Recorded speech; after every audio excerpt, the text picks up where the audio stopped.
Delhi, the heart city, has a diverse lineage. It has been the center of a succession of magnificent empires and powerful kingdoms, making it one of the world's longest serving capitals and one of the oldest inhabited towns. It is thought to be a city that was built, destroyed, and rebuilt several times as outsiders who successfully invaded the Indian subcontinent ransacked the existing capital of Delhi. Those who came to conquer and stay were so impressed by the city's strategic location that they decided to make it their capital and rebuilt it in their own way. It was the time of Tomar when Delhi became the capital of a kingdom. Anandpal Tomar was a ruler from Tomar Rajput dynasty who established Delhi in the 11th century. The territory ruled by Tomars were called Haryana, literally abode of God, which is manifold in size compared to current state of Haryana.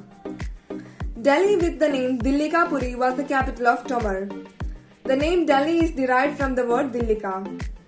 The legacy of the long forgotten warrior King Anandpal was remembered and celebrated at a government seminar conducted recently. The seminar was conducted with the aim of correcting the injustice made against the makers of history by the writers of history, said National Monument Authority Chairman Tarun Vijay. Pandavas of the Mahabharata were the early ancestors of Tomar, said Mani, who led excavations in various sites in Delhi to find more about the ruler between 1992 and 1995. Several BJP leaders were also present at the seminar.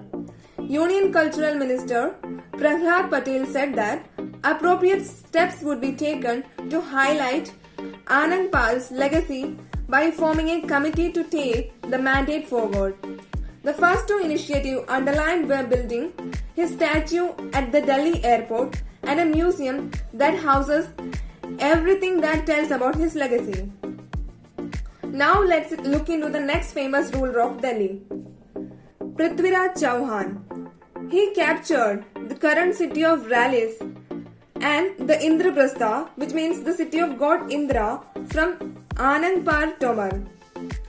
Prithviraj Chauhan later lost to Ghurid forces and the Delhi Sultanate was established in 1192. The transformation of Delhi into a capital that controlled vast areas of the subcontinent started with the foundations of the Delhi Sultanate in the beginning of the 13th century. The seven cities of Delhi, or the seven sister cities of Delhi, were the Kila Rai Pithora or Lal Kot, Siri, Tughlakabad, Jahanpana, Firozabad, Shergarh and Shahjahanabad.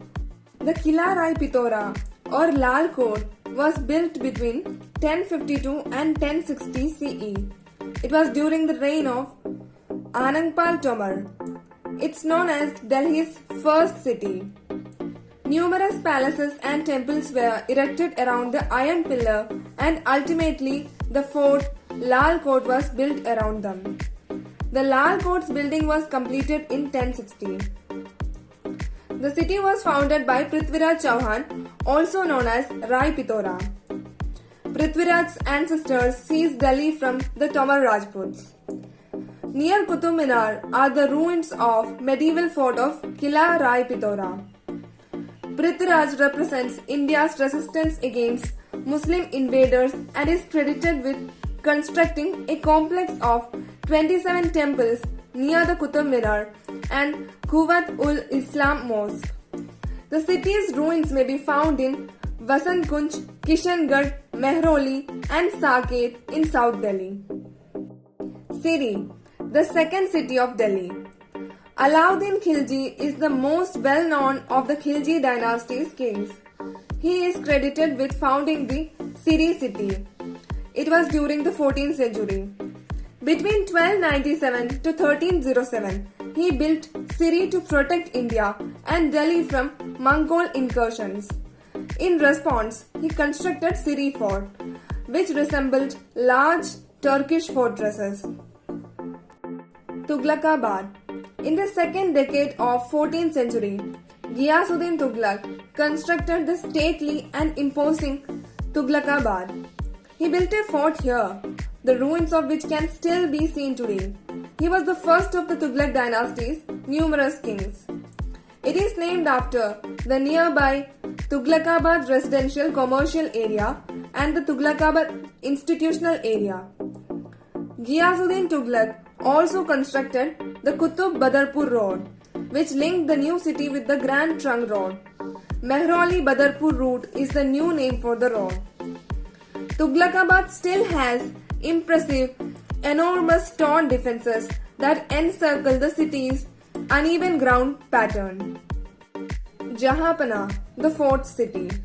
In the first half of the 14th century, Muhammad bin Tughlaq, the son of Ghiyasuddin Tughlaq, erected Jahanpana.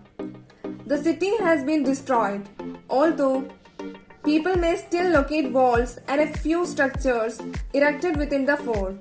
Jahanpana translates as world's refuge.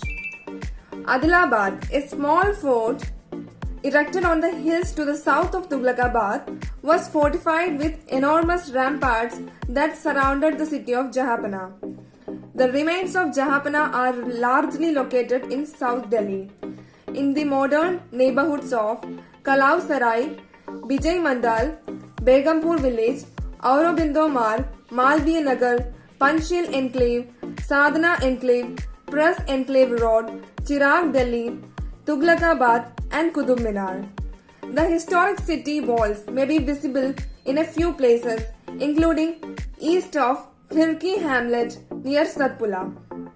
Firozabad. Firoz Shah Tughlaq, the next emperor of the Tughlaq dynasty, named the fifth city of Delhi Firozabad or Firoz Shah Kotla. It was built in the second half of the 14th century near the Yamuna river. Shergarh. Sher Shah built the current Purana Kila after capturing Delhi from Humayun in 1540 AD. Humayun named the city Dinpana when he first built it. Sher Shah demolished it and renamed it Sher Shah or Dilli Sheri Shahi. And finally, the last city and the most important one.